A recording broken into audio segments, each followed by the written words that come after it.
19주년, 참 짧지 않은 세월이지만 어쩌면 이 짧지 않은 세월 속에 우리는 참 많은 것을 겪었습니다. 사실 우리가 처음에 첫 예배를 한 것은 2007년 3월 4일 가까이 있는 루터 신학대학교의 채플실을 빌려서 예배를 시작했습니다. 거기는 루터교인데 침례교 개척을 도와서 예배하게 해줬으니까 특별한 거죠. 11시에 모여서 다 같이 예배한 다음에 끝나면 다 같이 준비한 음식을 풀어 헤칩니다. 뷔페가 돼요. 그럼 그 음식을 다 먹고 나서 쉬었다가 바로 이어서 우리 교회 필수 과목인 새생명, 새가족, 목장교회 생활을 계속 공부했어요. 그렇게 4개월 동안 열심히 하다가 4개월 후에 인테리어 공사를 끝나고 우리 먼저 예배당인 용구대로 1981호 그 지하 300평으로 입당을 하게 됩니다. 거기서 우리는 부흥도 경험하고 위기도 경험했지만 하나님은 이곳을 예비하시고 우리에게 상상할 수 없는 놀라운 일을 하셨습니다. 하나님만이 하실 수 있는 일을 하셨습니다. 하나님이 아니면 할 수 없는 일, 인간의 지혜를 다 짜내도 할 수 없는 일을 하나님이 해내셨습니다. 그래서 저는 하나님이 우리 교회를 매우 사랑하신다고 믿습니다. 그리고 우리 교회를 향한 하나님의 계획은 우리가 상상할 수 없는 크고 놀라운 것이라고 저는 굳게 믿고 있습니다. 그 일을 하나님께서 반드시 하실 것입니다. 우리는 그 영광에 동참하게 될 줄로 믿습니다. 우리는 그 일에 쓰임받는 하나님의 사람들이 될 줄로 믿습니다. 할렐루야. 저는 그 기대가 있어요. 우리 교회에 대한 그 남다른 기대가 있어요. 그래서 여기 한 분 한 분이 전 예사롭지 않습니다. 하나님 전에 우리에게 이런 놀라운 일을 하셨는데 더 놀라운 일을 계획하시는데 거기에 동참할 하나님의 사람들이기 때문에 여러분들에 대한 마음은 남다를 수밖에 없습니다. 할렐루야. 그래서 제가 교회를 세우면서 세 가지를 생각했는데 어떻게 하면 구원의 확신을 갖게 하느냐, 어떻게 하면 성도다운 삶의 변화를 가져오게 하느냐, 어떻게 하면 이 세상에 살고 있는 영적 순례자로서 다시 오실 예수 그리스도를 바라보며 살게 할 것인가. 이 세 가지가 저한테는 핵심 가치였어요. 그래서 한 분이라도 우리 교회에 속한 사람은 예수를 마음의 구주와 주로 영접한 이 구원의 확신이 다 있기를 바랍니다.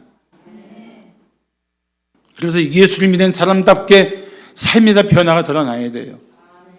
언행이 바뀌고 인간관계가 바뀌고 삶의 가치가 바뀌고 목적이 바뀌고 어떤 일의 동기가 바뀌는, 그리고 이것이 그렇게 이 현 세상에서 최선을 다하면서도 그 마음속에 더 큰 영광을 바라보는, 우리 주님 다시 오실 것이다, 영광 중에 다시 오실 것이다, 이렇게 바라보는 믿음으로 견고했으면 좋겠어요. 그런데 놀랍게도 오늘 디도서 2장 11절부터 14절 말씀이 제가 마음에 두었던 핵심 가치 세 가지를 다 말씀해 주고 계신 거예요. 그거를 짧게 설교를 하겠습니다. 섭섭하시죠? 길게 해야 좋은데. 자, 우리가 성도답게 살기 위해 힘쓸 일이 무엇일까요? 첫째, 하나님의 은혜를 찬양해야 합니다. 자, 11절 다 함께 봉독할까요? 11절. 다 같이 시작. 모든 사람에게 구원을 주시는 하나님의 은혜가 나타나. 여기에서 하나님의 은혜의 특징이 무엇이냐? 하나님의 은혜의 특징이 나타나 있습니다. 모든 사람에게 구원을 주시려는 것, 이게 하나님의 은혜의 특징이에요. 하나님은 모든 사람이 하나님의 은혜를 누리기를 원하십니다. 그래서 이 성경을 좀 쉽게 설명한 메시지 성경에 보면 이렇게 기록되어 있습니다. 기꺼이 베푸시고 용서하시는 하나님의 은혜가 이제 밝히 드러났습니다. 구원의 길이 누구에게나 열렸습니다. 난 이 설명이 너무 좋아요. 모든 사람이 누구에게나라고 해석이 됐어요. 나 같은 죄인도 구원받을 수 있나요? 성경은 분명히 대답합니다. 그러면요, 하나님은 당신이 구원받기를 원하십니다. 자신이 얼마나 끔찍한 죄인인가를 깨달았던 잔 뉴턴이 예수를 만난 후에 나 같은 죄인 살리신 그 은혜 놀라워라고 찬송했던 것처럼 우리 마음속에 하나님의 은혜에 대한 감격이 나타나게 되어 있습니다. 내가 얼마나 죄인인가를 깨달을수록, 내가 얼마나 형편없는 존재인지를 알게 될수록, 내가 얼마나 죽어마땅한 인생인지를 알게 될수록 나 같은 나를 사랑하시고 구원하신 그 하나님의 은혜 앞에 감격하지 않을 수가 없습니다. 그게 하나님의 은혜에 대한 특징이에요. 모든 사람에게 구원을 주시는 하나님의 은혜가 나타났다. 이게 어떻게 나타났습니까? 놀랍게 나타났죠, 사실. 여러분, 저는 누구에게나 구원을 주시기를 원하시는 하나님이라는 말씀 속에서 저는 이런 생각합니다. 사람들은 살면서 인간관계 속에 상처를 받습니다. 그리고 이런 표현을 합니다. 너무 화가 나니까, 너무 가슴이 아프니까, 너무 상처가 고통스러우니까 이런 표현을 해요. 나는 저런 사람은 절대 용서할 수 없어. 죽어도 용서하지 않을 거야. 그런데 하나님은 그런 제한을 결코 두시지 않습니다. 오히려 그런 사람에게도 하나님은 구원받기를 원하십니다. 그래서 우리가 하나님의 심령을 가지게 되면 정말 나를 향한 그 원수 같은 사람을 향해서도 그 영혼을 불쌍히 여겨달라고, 하나님 저 영혼도 구원해달라고 기도하게 되는 이 변화가 일어날 수밖에 없어요. 일어날 수밖에 없어요. 디모데전서 2장 4절을 말씀하기를 하나님은 모든 사람이 구원을 받으며 진리를 아는 데에 이르기를 원하신다고 말씀하고 있습니다. 하나님의 말씀이에요. 그러면 하나님의 이 은혜, 모든 사람을 구원하시려는 하나님의 은혜가 어떻게 나타났습니까? 예수 안에서 나타났어요. 우리 잘 아는 로마서 5장 8절 보시면 우리가 아직 죄인이었을 때에, 로마서 5장 8절, 우리가 아직 죄인이었을 때에 그리스도 예수께서 우리를 위하여 죽으심으로 말미암아 하나님께서 우리에 대한 자기의 사랑을 확증하셨느니라. 내가 이렇게 사랑해, 이렇게 사랑하고 이렇게 너희들이 죄와 사망에서 구원받기를 원해. 이 하나님의 은혜를 우리가 먼저 누려야 돼요. 이 은혜를 누리면서 이 은혜의 증인이 되어야 합니다.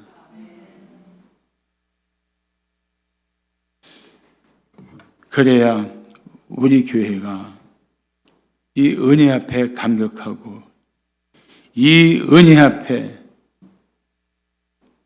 찬송할 수 있고 이 은혜 앞에 어떻게 살 것인가 마음을 정하게 되는 것입니다. 사랑하는 성도 여러분, 오직 하나님의 전적인 은혜로 구원받은 것을 받은 것을 확신하십니까? 아멘. 그러면 엄격히 말하면 이 구원의 은혜만 가지고 우리는 하나님을 영원히 찬송할 수 있어야 돼요. 세상 살다가 힘겨워도 하나님의 은혜로 구원받은 내가 그래도 하나님을 찬양해야지. 지금 삶이 아무리 힘겹고 고통스러워도 그래도 하나님을 찬송해야지. 그러면서 마음의 찬송을 회복하고 이 은혜를 찬양하면서 여러분의 삶을 넉넉히 살아가시기를 축복합니다. 자, 두 번째, 우리가 성도답게 살기 위해서 힘써야 할 것이 무엇일까요? 둘째, 삶의 변화를 나타내야 합니다. 미국 캘리포니아주에 하이 데저트 교회가 있는데 거기에 탐 머서 목사는 이런 재미있는 표현을 했습니다. 우리 교회에 성숙한 교회는 없습니다. 그러나 성숙해 가는 교회는 참 많습니다. 저는 교회의 특징이라고 생각해요. 우리 중에 완전한 사람은 하나도 없습니다. 놀라운 것은 우리 중에 점점 더 영적으로 성숙해가고 인품이 향기가 나는 사람은 점점 더 많아지고 있어요. 그렇지 않습니까? 한번 옆에 분들 뵈면서 당신이 그런 분이시군요. 한번 인사 나누십시오.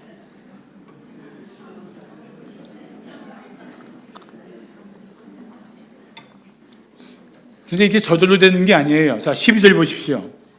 다 같이 12절 보시겠습니다. 시작.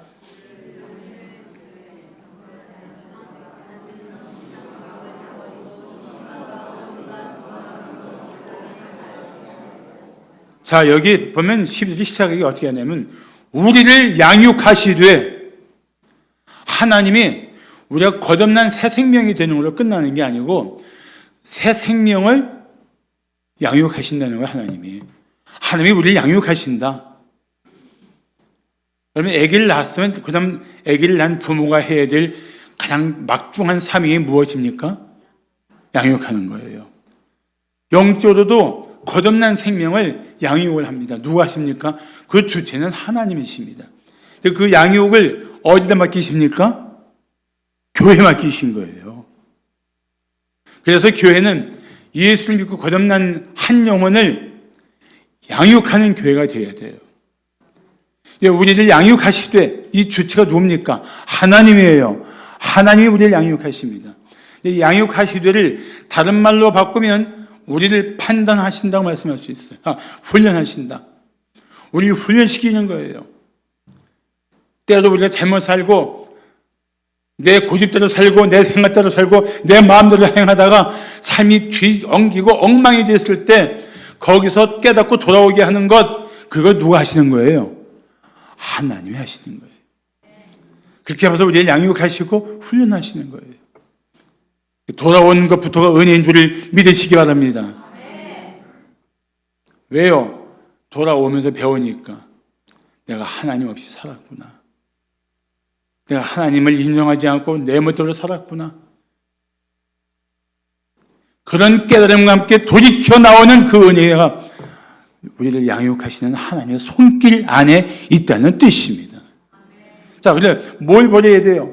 성경은 12절에서 두 가지를 버리라고 말합니다. 경건하지 않은 것과 이 세상 정욕을 다 버려라. 근데 이거를 한꺼번에 확 버리는 게 아니에요. 그렇게 버릴 수 없습니다. 서서히 버리라는 겁니다. 서서히. 때마다 버리라는 거예요. 근데 이걸 더 쉽게 말씀드릴게요. 불경건은 뭐냐? 하나님이 없는 사람처럼 사는 태도. 너 살면서 하나님이 없는 사람처럼 살지 마라. 이 세상 정욕은 뭘 말합니까? 하나님보다 세상을 더 사랑하는 거. 그 내 생활 속에서 하나님 없는 사람처럼 살지 말고 하나님보다 세상을 더 사랑하는 그런 잘못된 선택으로 살지 말라. 그런 뜻이에요. 이게 그런 뜻이에요. 그러면서 그 다음에 세 가지, 학자들은 세 가지를 말합니다. 첫째, 신중함. 절제. 자신은 절제하고, 두 번째, 의로움. 그는 이웃과의 관계 속에서 의로움을 행하고, 경건함은 하나님과의 관계에서 경건한 태도를 보여라. 12절 그런 엄청난 보석 같은 뜻이 있는 말씀이에요. 다시 한번 정리해 드릴게요. 내 사랑하는 성도들아, 내 사랑하는 하나님의 자녀들아, 이 세상에 잠깐 사는 동안 하나님 없는 사람처럼 살지 말고 하나님보다 세상을 더 사랑하며 살지 말아라. 내 삶에서 절제하면서 이웃에게는 의로움을 드러내고 하나님을 향해서는 나는 하나님만 바라보는 사람입니다. 이 경건한 태도를 가지고 오늘을 살기를 힘쓰라는 거예요. 할렐루야. 이게 12절 말씀이에요. 이게 12절 말씀이에요. 물론 하나님은 우리의 연약함을 잘 아십니다. 죄 앞에 무기력한 것도 잘 아십니다. 때로 타락한 마음대로 살려는 마음도 아십니다. 그럼에도 불구하고 하나님은 우리를 그냥 잘못된 태도대로 내버려 두지 않고 양육하시고 훈련시키고 계십니다. 교회를 통해서, 성령을 통해서, 고난을 통해서 우리를 돌이키시고 깨닫게 하십니다. 그 은혜가 여러분 삶 속에 날마다 지속되는 줄을 믿으시기 바랍니다. 날마다 그렇게 하나님이 일하고 계세요. 한번 옆에 보다 이렇게 인사합시다. 하나님 없는 사람처럼 살지 말고 하나님의 사람답게 삽시다. 시작.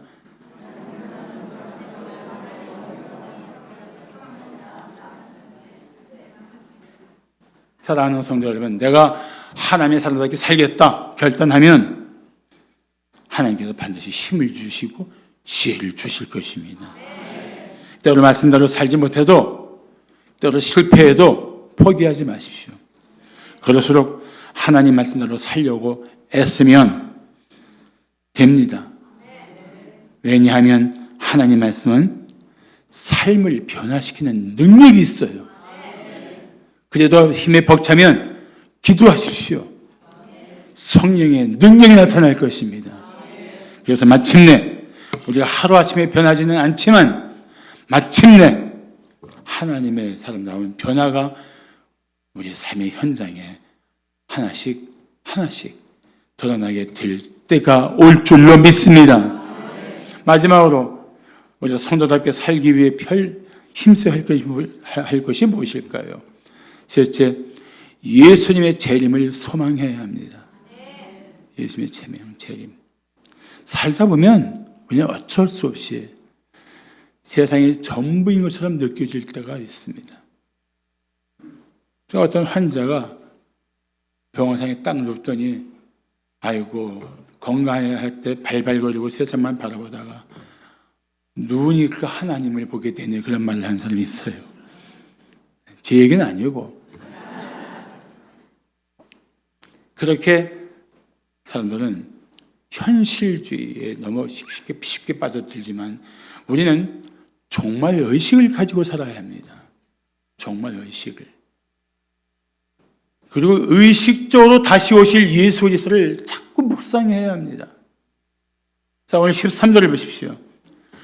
복스러운 소망과 우리의 크신 하나님 구주 예수 그리스도의 영광이 나타나심을 기다리게 하셨으니, 저는 이걸 이렇게 읽어드리고 싶습니다. 우리에게 복스러운 소망이 있는데 그것은 우리의 크신 하나님이신 구주 예수 그리스도께서 영광 중에 나타나실 것을 기다리게 하신 것이다. 여기에 중요한 게 뭡니까? 예수님께서 영광 중에 다시 오신다는 것이다. 우리는 그걸 기다려야 한다. 그거예요. 이 영광 중에 예수님 오시면 뭐가 좋습니까? 우리가 그 영광에 동참하게 된다는 거예요. 이 고통스럽고 타락한 본성에 여전히 영향받고 있고 이 세상의 악과 싸워야 되고 사탄의 그 간교한 유혹과 맞서야 되고 하던 이 모든 순례 여정 속에 겪던 고통스러운 삶의 과정들을 다 펼쳐버리고 완전한 몸으로, 새로운 몸으로, 영원한 몸으로 예수님을 영광 중에 만날 것이다. 이 소망이 있어야 되는 거예요. 이 소망을 붙들어야 하는 거예요. 이 세상이 전부가 아닌 것을 인정한다면 언젠가 사라질 세상에서 우리는 저 영원한 영광을 향해 나가는 순례자임을 깨달았다면 우리 변해야 되는 거예요. 그래서 골로새서 3장 4절을 말씀하기를 우리 생명이신 생명은 영원한 생명을 말합니다. 그리스도께서 나타나실 그때에 너희도 그와 함께 영광 중에 나타나리라고 말씀하고 있는 것입니다.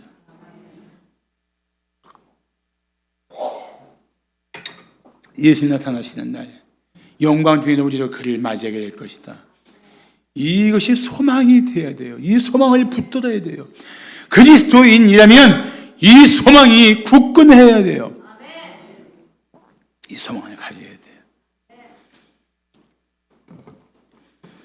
이 믿음을 견고하게 다지면 이 세상에 살면서도 하나님 없는 태도를 버리고 이 세상 정욕을 따르지 않고 하나님의 인도에 철저히 의지하면서 살아갈 수 있는 신령한 힘이 생깁니다. 11절에 오늘 보면 성경이 본문 속에 나타나가 두 번 나와요. 11절에 한번 나타나가 나오고 13절에 나타나가 나오고 11절에 나타나는 하나님의 은혜가 나타난다. 어떤 은혜? 믿는 자를 구원하시기 위한 예수님의 희생. 그런데 또 13절에 보면 하나님의 영광이 나타난다. 주님의 영광이 나타난다. 이 나타남은 뭡니까? 우리를 위해서 대속의 피를 흘리기 위해 고난으로 오신 예수님이 이제는 영광의 주님이 되어서 나타나실 것이다. 고난을 통해서 영광의 주님이 되어 오시는 그 예수 만나는 것은 우리에게 무엇을 의미합니까? 그래, 내가 비록 세상에서 예수를 따르다가 고난을 당할 망정 믿는 사람답게 살기 위해서 힘겨운 일들을 겪을 망정 나는 내가 이 땅에서 당하는 고난과 억울함과 비통함과 비교할 수 없는 영광을 누리게 될 것이다. 이 마음을 가지게 하는 거예요. 이 기대를 가지게 합니다. 그러면서 이겨내는 거예요. 이게 헛된 약속입니까? 아니에요. 반드시 이루어질 확고한 소망입니다. 확고한 소망이에요. 참 재밌게도 본문은 또 이런 구조를 가지고 있습니다. 잘 들어보세요. 과거 나는 하나님의 은혜로 구원받았다. 아멘? 둘째, 나는 하나님의 양육으로 지금 삶이 변하고 있다. 아멘? 셋째, 나는 예수님의 재림을 기다리고 있다. 아멘? 그거예요. 내 과거와 현재와 미래가 다 본문 속에 있는 겁니다. 놀랍죠?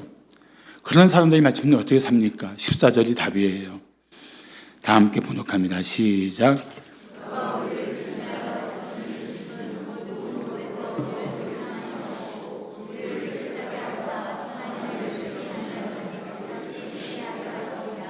아멘. 예수 그리스도께서 우리를 대신해서 자신을 십자가에 내어 주시며 기꺼이 속죄의 피를 흘리신 것은 모든 불법에서 우리를 속량하시고 죄의 권세, 사탄의 권세 소리를 건져내시고 우리를 깨끗하게 성결하게 하사 선한 일, 하나님의 일에 열심을 내는 자가 되게 하신 것이다. 우리의 삶은 예수를 만난 후부터 이미 결정된 거예요. 그러므로 우리는 그런 은혜를 누리기 위해서 무엇보다 교회 중심의 신앙생활을 해야 합니다. 교회 중심. 교회 중심. 교회를 중심으로 세상을 이기는 믿음으로 무장해야 합니다.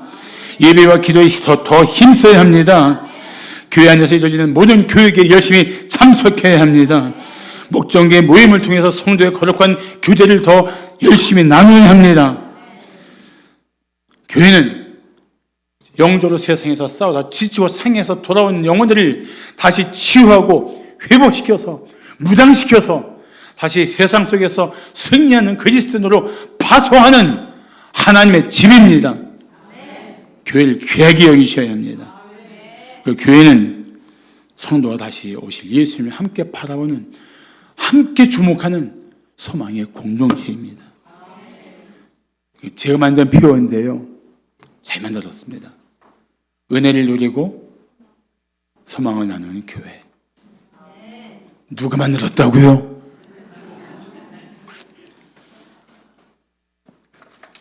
한 문도 빠짐없이 예수 그리스도를 마음의 구주 주님을 영접한 그 은혜 속에서 오늘 날마다 우리를 돌보시는 하나님의 은혜를 누리십시오. 그리고 다시 오실 예수님의 소망을 나누십시오. 이 일을 위해서 힘쓰면 여러분 한 분 한 분이 세상에 선한 영향력을 드러내며 빛이 되고 소금이 되고 다른 영혼을 주님께 인도하는 하나님의 사람이 될 줄로 믿습니다. 기도하겠습니다.